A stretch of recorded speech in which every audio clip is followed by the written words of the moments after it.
안녕하세요. 고급회계 수강생 여러분들. 5장 지배기업의 지분율의 변동이라는 새로운 챕터를 공부합니다. 연결재무지표 작성은 우리가 3장과 4장에서 본격적으로 연결분계, 연결정산표 작성을 하면서 이해를 했었죠. 3장은 기본적인 연결분계였습니다. 100% 또는 100% 미만의 경우에 연결분계. 4장은 여기에 추가로 내부거래가 있고요. 내부 미실현손익이 있는 경우에는 또 어떻게 하는지를 배웠습니다. 사실 3장과 4장을 배우고 나면은 연결의 한 7부, 8부 능선은 다 온 거다라고 봐도 무방해요. 기본적인 연결 분계를 다 이해를 한 거니까요. 우리가 3장, 4장을 공부를 하면서 은연중에 이제 지배가 종속의 지분 예를 들어 80%를 취득했다 이러고 나면은 이후에 이 지분율은 변동되는 사례가 없었죠. 계속 1년 후, 2년 후, 3년 후에도 유지되는 건데 현실에서는 이게 뭐 자주 일어나는 일은 아닙니다만은 들쭉날쭉 바뀔 수 있겠습니다. 뭐 추가 취득이라든지 처분을 통해서 혹은 나는 추가 취득 처분은 없었는데 종속기업이 증자나 감자를 함으로써 상대적으로 나의 지분율이 높아지기도 하고 낮아지기도 합니다. 혹은 지배기업이 자기 주식을 취득 처분하더라도 내 보유 지분율은 바뀔 수 있잖아요. 더 나아가서 이 5장 오늘 할 부분은 뭐냐면 80%를 한 번에 취득했다 이런 식으로 모두 3장과 4장에서 가정을 했는데요. 여러 차례 단계적으로 취득하는 경우도 있을 거 아닙니까? 처음에 10% 샀고요. 그 다음에 5% 사고 그 다음에 40%를 사서 도합 55%가 되는 이런 단계적 취득도 흔한 일 아닙니까? 자, 우리가 3장, 4장에서 배우지 않은 새로운 내용, 지배기업이 갖고 있는 종속회사에 대한 지분율이 변동되는 경우에 다양한 사례에 대해서 연결은 어떻게 하는지를 배워보겠습니다. 먼저 1절은 종속기업 지분을 단계적으로 취득하는 겁니다. 예를 들어서 5% 지분을 취득했어요. 뭐 이런 경우에는 단순 투자일 거 아닙니까? 회사가 상대방 회사에 지분 투자를 갖고 있는데요. 중급회계 1109호에 따라서 지분 상품의 회계 처리를 하면 되겠죠. 이러다가 어느 순간에 점점 커져가지고 예를 들어 20% 이상이 되면 이제 유의적인 영향력을 행사할 수 있게 되는데요. 유의적 영향력을 행사할 수 있게 되면은 지분법이라는 방법으로 회계 처리를 하게 됩니다. 지분법 회계 처리는 1028호에서 규정을 하고 있는데요. 6장을 끝내놓고 이제 7장에서 우리가 배우게 돼요. 이 부분은 나중에 7장에서 배울 거기 때문에 더 이상 설명을 안 하고요. 요 5장에서는 단계적 취득 한 5% 갖고 있다가 한 방에 딱 취득을 해서 예를 들어 60% 이런 식으로 지배력을 취득하는 경우에 한 번 사고 또 한 번 사가지고 이때 그러면은 이때는 지배력이 없다가 이때 지배력이 생길 때 어떤 식으로 연결을 하는지를 살펴봅니다. 자, 일단 그림을 한번 볼까요? 방금 전에 이야기했던 내용인데요. 회사가 조금만 샀어요. 그러면은 기준서 1109호에 따라서 보유하고 있는 지분증권을 공정가치로 측정하고 공정가치 변동을 PL, 단기손익으로 인식하는 금융자산으로 분류하는 것이 기본입니다. 다시 한번 리마인드를 하면은요. 1109호 금융자산은 일단 회사가 이 금융상품의 그 현금 흐름 특성, 즉 원금과 이자만의 현금 흐름이 발생하느냐. 그래서 YES라면은 비즈니스 모델에 따라서 달라지는 거 아닙니까? 보통 원금 이자의 현금 흐름 특성을 충족한다면 그거는 채무증권 형식이 되겠습니다. 따라서 이런 채무증권 같은 경우에 비즈니스 모델이 미래 현금 수치만을 목적으로 한다 그러면은 삼각호원가 측정 금융자산, 즉 아모타이즈드 코스트 금융자산으로 분류하죠. AC.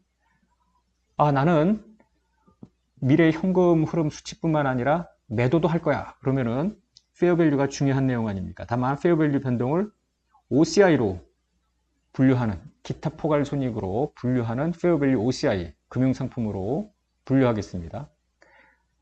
나는 오로지 매도만 할 거야. 그러면은 채무증권이라도 페어밸류로 측정을 하고 PL로 즉 당기손익으로 인식하는 항목으로 분류할 수 있잖아요. 이렇게 세 가지로 분류를 하는데 애초에 원금이자 현금 흐름의 특성을 충족 못해. 이러면은 이게 이제 파생상품이라든지 지분상품에 해당이 돼요. 우리가 지금 보고 있는 이 지분상품이 여기에 해당이 됩니다. 그래서 지분상품은 기본적으로 공정가치로 평가하고 당기손익으로 인식을 하는 페어밸류 PL 항목이 됩니다.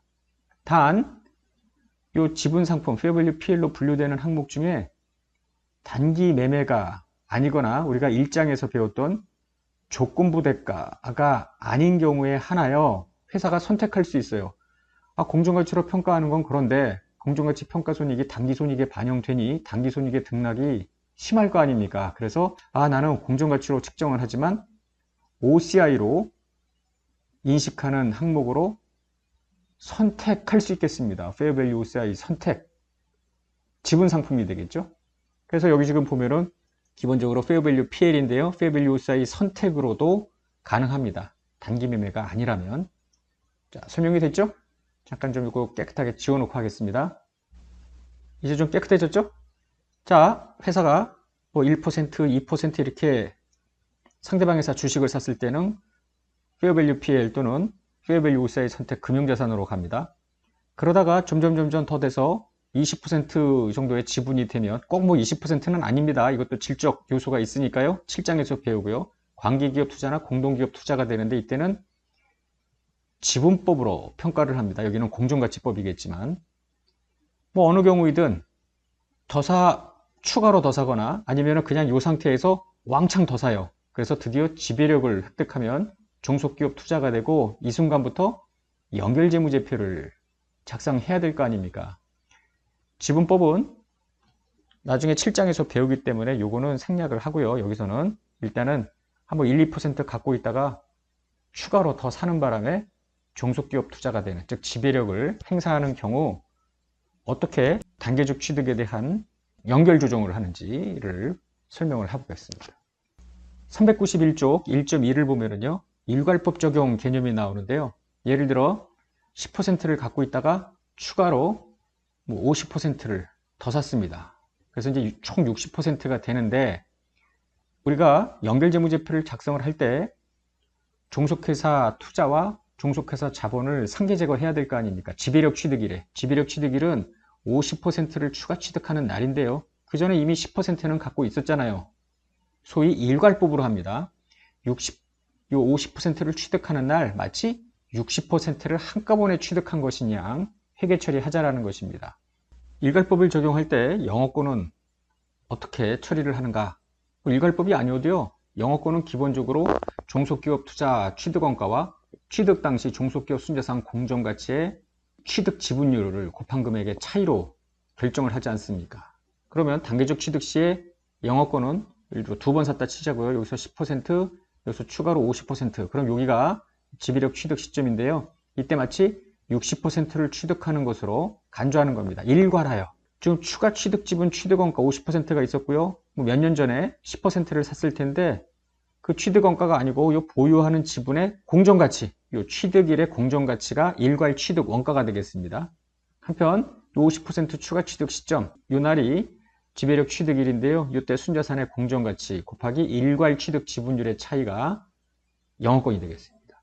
그렇기 때문에 이런 영업권 결정 분계, 즉 투자 주식, 종속기업 투자와 종속기업 순자산을 퉁치는 이런 상계 제거 분계를 하기 전에 먼저 기존의 보유 지분에 대한 공정가치 차액에 대해서 인식을 하는 분계를 해야 되겠죠. 보유 지분 공정가치를 재측정하는 겁니다. 이때 당기손익으로 할 수도 있고 OCI로도 할 수가 있겠다. 이거는 어떤 경우에 PL이고 어떤 경우에 OCI냐? 애초에 보유 지분을 Fair Value PL로 분류를 했더라면은 PL로 가고요. Fair Value OCI 선택으로 분류를 했더라면은 OCI로 간다고 보면 되죠. 단계적 취득 시의 연결을 보면은요. 일단 취득일 이전에 보유하고 있던 피투자 지분이 Fair Value PL이라고 할 때 공정가치 재측정을 합니다. 평가이익을 가정하는 거죠. 따라서 금융자산 만약에 10%를 갖고 있었는데 이게 100원이었어. 취득일에 공정가치가 120이라면 120으로 종속기업 투자로 대체를 하면서 20만큼 단기이익을 인식을 하는 겁니다. 애초에 Fair Value OCI 선택으로 했더라면 이게 100원짜리였는데 지배력 취득일에 공정가치가 120이라면 20만큼 평가이익을 인식하되 이 경우에는 OCI로 분류를 한다는 거죠. 이렇게 해놓고 연결조정분계 종속기업 투자와 종속기업 자본을 퉁치는 거죠. 종속기업 투자는 지배력 취득 전에 보유하고 있던 지분의 공정가치 재측정 금액과 추가 취득한 금액의 합계로 하고요. 나머지 것들은 이미 3장과 4장에서 배웠던 것과 다르지 않습니다. 지금 방금 보았던 분계를 보면은요, 지배기업의 개별장부 반영, 그리고 이것이 연결조정 분계, 이것도 개별장부 반영이 아니라 연결조정 분계로 봐야 되는 게 아니냐라는 이제 이견이 있을 수 있는데요. 기준서에 명확하게 이것이 연결조정 분계가 아니다라는 언급은 없지만 우리가 한번 추론을 해보면은 우리 교재 393페이지입니다. 1장의 3절에서 단계적 취득 사업결합에서도 이와 같은 회계 처리를 했어요. 합병하기 전에 미리 그 피합병법인의 지분을 가지고 있을 때 393페이지 맨 윗줄을 읽어보면 단계적 취득의 사업결합에서 이미 보유하고 있던 피취득자 지분을 취득일에 공정가치로 재측정해서 차손익을 인식했죠. 그리고 재측정한 피취득자 지분을 이전 대가에 포함시켜서 영업권을 인식하도록 했었습니다. 이때 보유하고 있던 피취득자 지분의 공정가치 재측정은 사업결합 분계를 하기 전에 분계로 보는 것이 적절합니다. 더 나아가서 비상장 기업의 사업결합과 관련된 일반 기업회계 기준제 4장을 보면은요, 지배권 취득일 직전에 보유하고 있는 피취득자 주식의 장부금액과 공정가치 차익을 연결조정 분계를 하기 전에 지배기업 장부에 반영하라, 이렇게 서술하고 있어요. 거기에서도 뭐 이걸 개별장부에 안 하고 연결조정 분계로 하든 안 하든 어쨌든 모두 연결 과정에서 다 사라지는 결과가 되기 때문에 어느 방법으로 회계 처리를 하든 최종 연결재무제표는 같습니다만 1장에서 합병과 일관된 회계 처리를 하고자 한다면은 지배기업이 이미 보유하고 있던 피투자자 지분의 그 공정가치 장부금액 차이 조정은 개별장부 반영으로 하는 것이 적절하겠다라는 겁니다. 예제 1번 보겠습니다. 종속기업의 단계적 취득.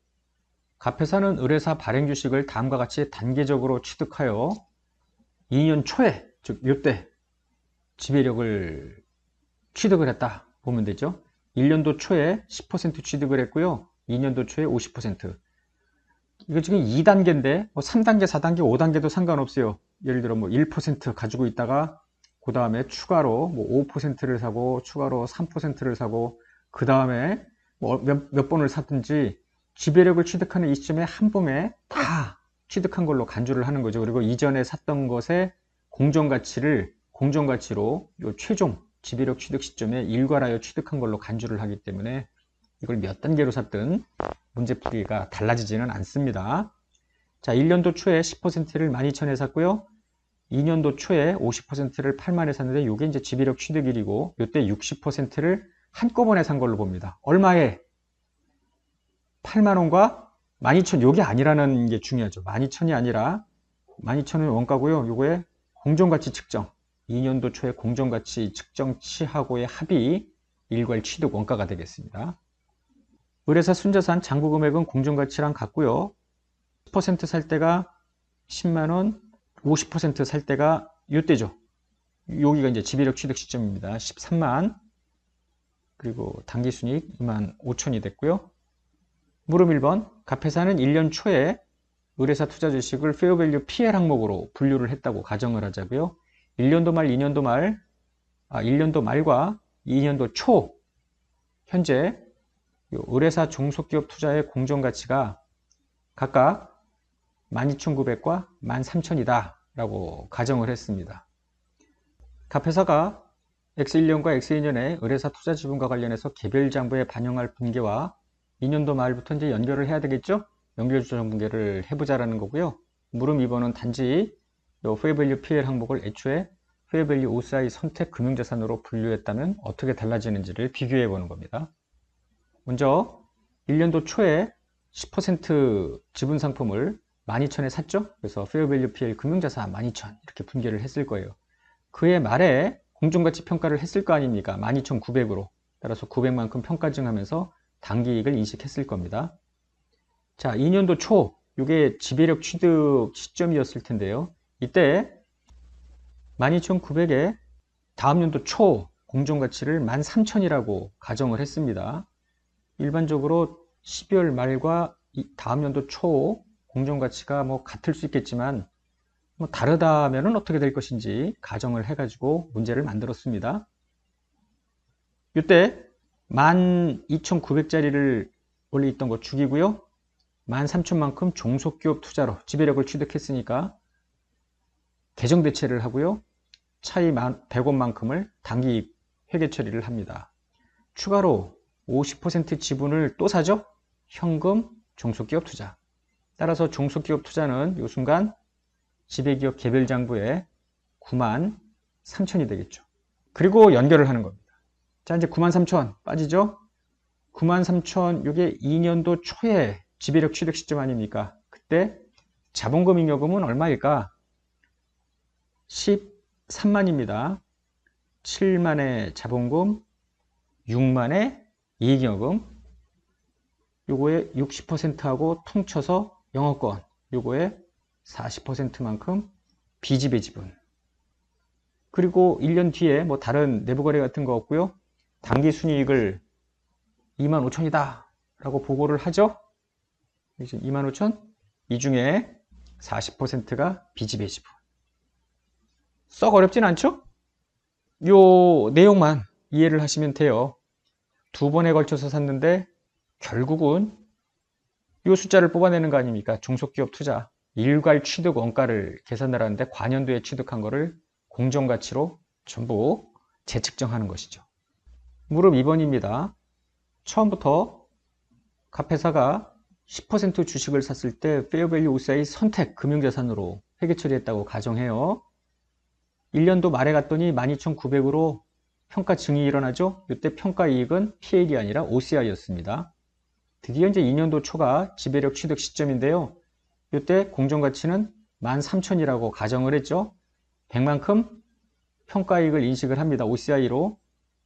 이미 전년도 2월 됐던 요 12,900을 다 죽여버리고요. 종속기업 투자로 대체합니다. 50% 추가 취득분이 있었죠. 종속기업 투자입니다. 이 경우에도 역시 93,000 종속기업 투자 금액이 되는 거는 똑같아요. 이것만 다를 뿐입니다. OCI로 가는 것. 그리고 이 후에 연결분계는 앞서 해답 1번과 같습니다. 지배력 취득 시점에 자본금 잉여금 13만에 60%랑 종속기업 투자랑 통쳐서 영업권 요 금액의 40%만큼 비지배 지분, 연도 말에 25,000만큼 당기순이익이 났죠. 이거에 40%만큼 비지배가 가져가야죠. 이익잉여금. 이렇게 회계 처리가 되는 거죠. 교재 395페이지 하단을 보면은 지배력을 취득한 후에 종속기업 지분을 추가 취득입니다. 이미 60% 지분을 갖고 있었는데 그 후에 10%를 더 사요. 뭐 이런 케이스. 이미 우리가 풀었던 예제 1번을 여기다가 접목시켜도 뭐 무방합니다. 처음에 10% 샀죠? 그리고 나서 50%를 추가 취득하지 않았습니까? 우리는 지금 요 추가 취득 50%일 때 연결을 받던 건데요. 이후에 5%를 더 샀어. 그럼 이 추가 취득한 요 경우에 이미 지배력을 취득한 상태에서 5%를 더 샀을 때는 어떻게 하느냐라는 건데요.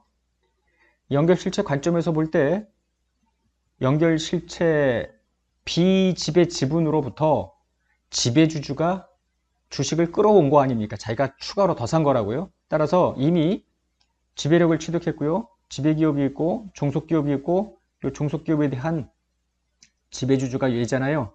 비지배주주가 여기에 있는데 비지배 지분도 다 연결실체 지분이었죠. 얘가 60%, 얘가 40%인데 추가로 더 샀다고 하면은 만약에 5%를 더 샀으면 얘가 5%, 얘가 마이너스 5%가 되는, 그래서 연결실체 내에서 지분의 변동이기 때문에 자본거래로 보는 겁니다. 자본거래. 이미 중급회계 때 배웠겠습니다만은 자본거래 차익은 자본잉여금, 자본거래 차손은 자본조정 이렇게 되어 있었죠. 영업권 영가매수 차익을 인식하지 않고요. 자본거래이기 때문에 그냥 자본잉여금 차변 대변으로 하면 되겠습니다.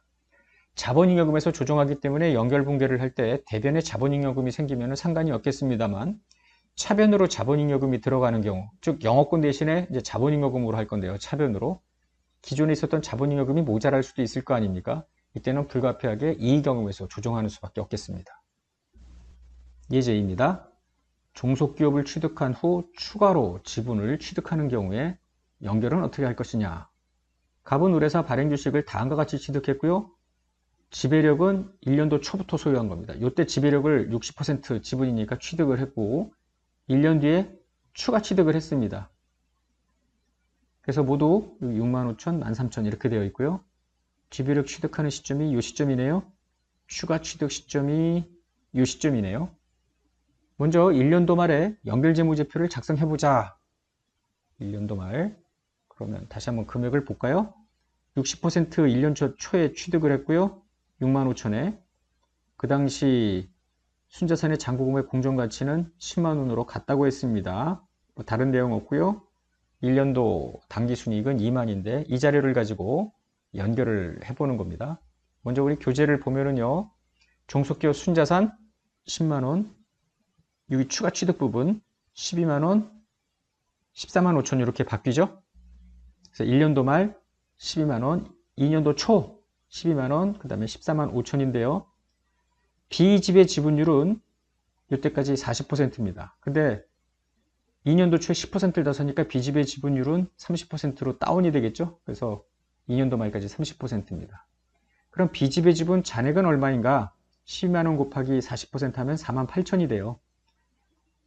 2년도 초에 추가 취득을 하는 순간 10% 지배주주가 더 사죠? 그때 30%로 다운이 될 거 아닙니까? 따라서 3만 6천이 되어 비지배 지분은 12,000만큼 감소가 되는 겁니다.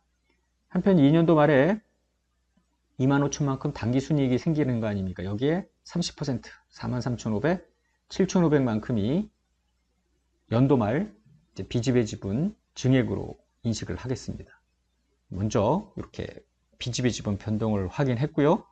자, X2년 초에 10% 지분 취득 시에 얼마만큼 돈을 더 줬는지 덜 줬는지를 보는 건데요. 13,000에 취득을 했습니다. 그 당시 순자산의 잔고금액 공정가치 12만원.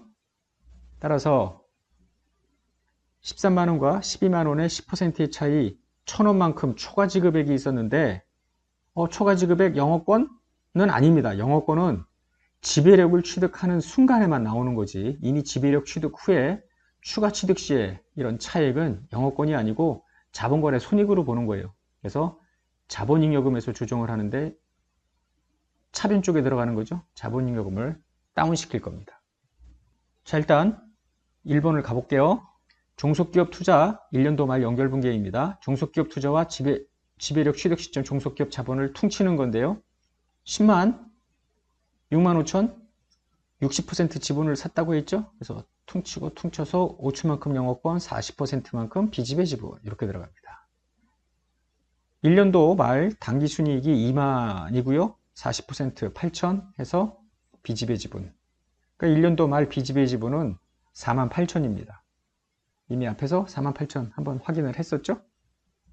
물음 2번 2년도 말 연결분계를 해보자라는 거예요. 여기서 2년도 말로 가는 건데요. 다시 앞으로 와서 60% 지분에 대해서 퉁치고 영업권 나오고요. 40%만큼 비지배 지분, 지배력 취득 시점부터 당연히도 기초 시점까지 종속기업 순자산 변동, 즉 당기순이익분이 없었죠. 40%만큼 비지배 지분.